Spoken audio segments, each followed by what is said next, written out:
الذی جعل لکم الارض فراشا، وہی رب جس نے تمہارے لیے زمین کو بچھونا بنایا، والسماء بنا، اور آسمان کو اس نے چھت بنایا، وانزل من السماء ماء، اور اس نے آسمان سے پانی کو اتارا، فاخرج به من الثمرات رزقا لکم، اور اس نے تمہارے لیے اس پانی کے ذریعے سے بعض پھلوں کو پیدا کیا، کیونکہ بعض پھل ایسے بھی ہیں جو پانی کے بغیر بھی پیدا ہو جاتے ہیں، آسمانی پانی ان کو نقصان دیتا ہے، جیسے کھجور وغیرہ۔ بہرحال بات یہ کر رہا ہوں کہ اتنے لطف و احسان کرنے والی ذات کے ساتھ کسی کو شریک نہ ٹھہرایا جائے اور اسی کی عبادت کی جائے، یہ احسانات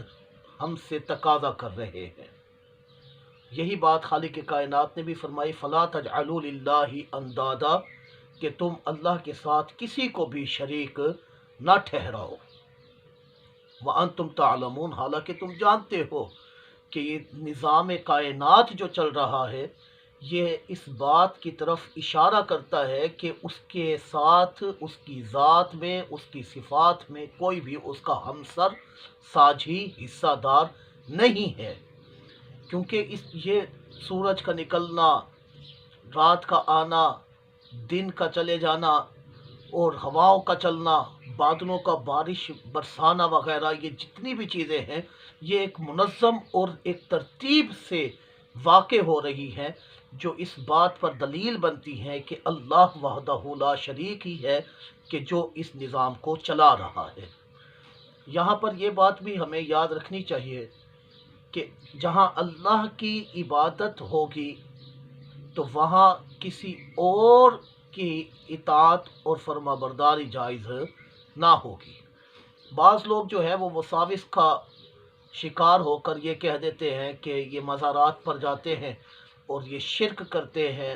اور ان کو اس طرح نہیں کرنا چاہیے۔ یاد رہے کہ یہ شرک نہیں ہو سکتا۔ کیوں؟ اس لیے کہ غیر اللہ کی اطاعت جو ہے کہ تمام دینوں میں جائز ہے، مطلب ماں باپ کی اطاعت کرنا، حاکم وقت کی اطاعت کرنا، اسی طرح اولیاء انبیاء کی اطاعت کرنا، یہ سارے غیر اللہ ہے، اور ان کی تعظیم کرنا اور ان کے حکم کی بجا آوری کرنا ہرگز یہ شرک نہیں ہو سکتے، اور ہر کوئی کرتا بھی ہے۔ اور عبادت جو ہوتی ہے، عبادت یہ ہوتی ہے کہ انسان اپنی بندگی میں کسی اور کو شریک نہیں کرتا اور اپنی بندگی کا اظہار خالصتاً اللہ تعالیٰ کے لیے کرتا ہے، تو اس کو کہتے ہیں عبادت۔ تو فرق واضح ہو گیا عبادت اور اطاعت کے مابین۔ اطاعت اللہ کی بھی ہوتی ہے، اطاعت اس کے رسول کی بھی ہوتی ہے، لیکن جب اللہ کے رسول کی اطاعت ہوگی تو اس کے اندر جو ہے ہم اس کو مجازی، عطائی اور اللہ تعالیٰ جل شانہ کا فضل و احسان ماننے والا سمجھ کر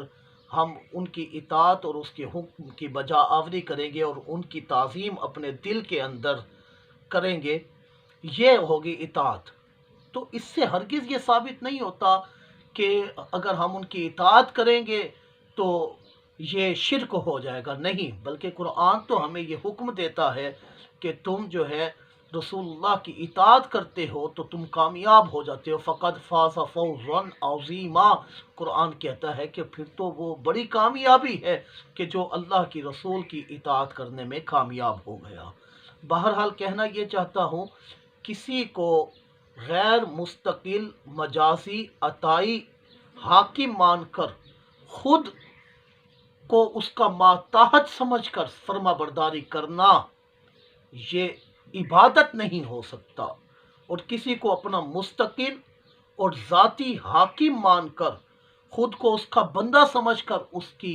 تعظیم کرنا اور اس کی عبادت کرنا اور اس کے احکامات پر عمل کرنا، یہ عبادت ہے۔ خالق کائنات یہ کرنے کی ہمیں توفیق عطا فرمائے۔ اور یہ آیت، اس کے اندر ہمیں یہ بتایا گیا، احسانات جتلائے گئے کہ وہ رب ہے جس نے تم کو عدم سے وجود میں لایا، یعنی تمہارا وجود نہ تھا، تمہیں پیدا کیا، آسمان اور زمین کو تمہارے لیے بنایا، بارش کو تمہارے لیے برسایا، اور تمہارے لیے رزق کے فراہمی کے مختلف طرق بیان کیے، اور تمہاری سمجھ کے اندر ڈال دیا کہ تم نے یہ کام کرنے ہیں تو اس طریقے سے اللہ تعالیٰ تمہیں رزق دے گا۔ تو یہ اس بات کا مقتضی ہے، تقاضا کرنے والا ہے کہ ہمیں اسی کی عبادت کرنی چاہیے، اور اس کے علاوہ کسی اور کی عبادت